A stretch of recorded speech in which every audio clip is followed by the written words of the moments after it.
Yesu yamuze ntaramumenya, aho mbimenyeye simbyitaho, ariko we ntiyacitse intege, yakomeje kunkunda atyo. Ariko we ntiyacitse intege, yakomeje kunkunda atyo. Rimwe na rimwe njanyoba inzira, nkibwira ko ndi ku murongo, aja kure y'amaso y'Imana, asayisha nkiyanduza. Ariko we ntantera umugongo, ahora ari maso ku bwanje, kugira ngo angaruze ineza ye, n'urukundo n'imbabazi.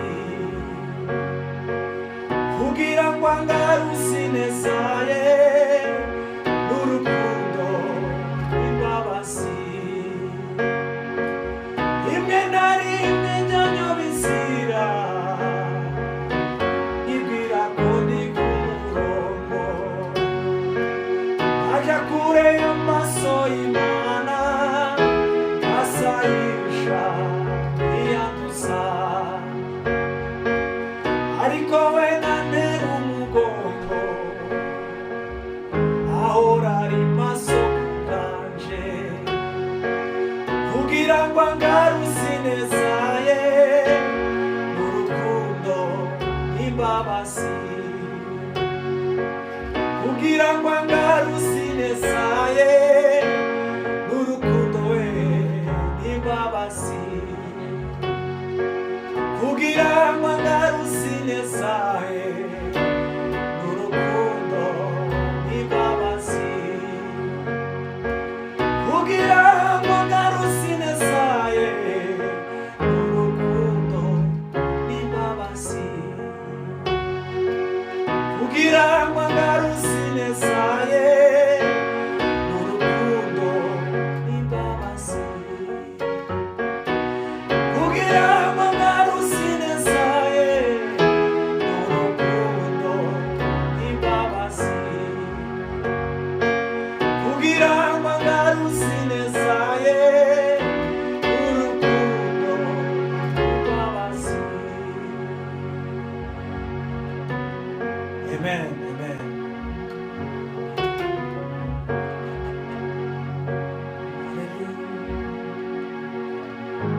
isomo ridasanzwe mu mibanire ikwiye kuturanga.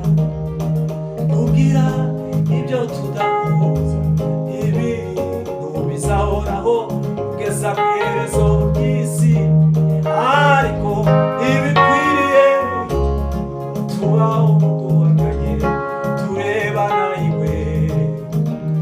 Gerageza umbere udasanzwe, maze naje nkubere udasanzwe. Gerageza umbere udasanzwe, maze nanjye nkubere udasanzwe. Twigire ku birenge bya Kristo Yesu, ari we buye ryo mu mfuruka, ihuriye twabona imbuto zose. Niwe muhuza w'ibya hose bidahura, Yuda n'i Samariya, abahuye nawe bahinduka badasa. Twe nimundeke ndirimbe nawe na Mesiya, kandi guhura n'uwo Mesiya si bisanzwe. Uwahuye nawe ahinduka musha, kandi bari mu nzira yahindutse undi musha. Nimundeke ndirimbe nawe na Mesiya, kandi guhura n'uwo Mesiya si bisanzwe. Uwahuye nawe ahinduka musha.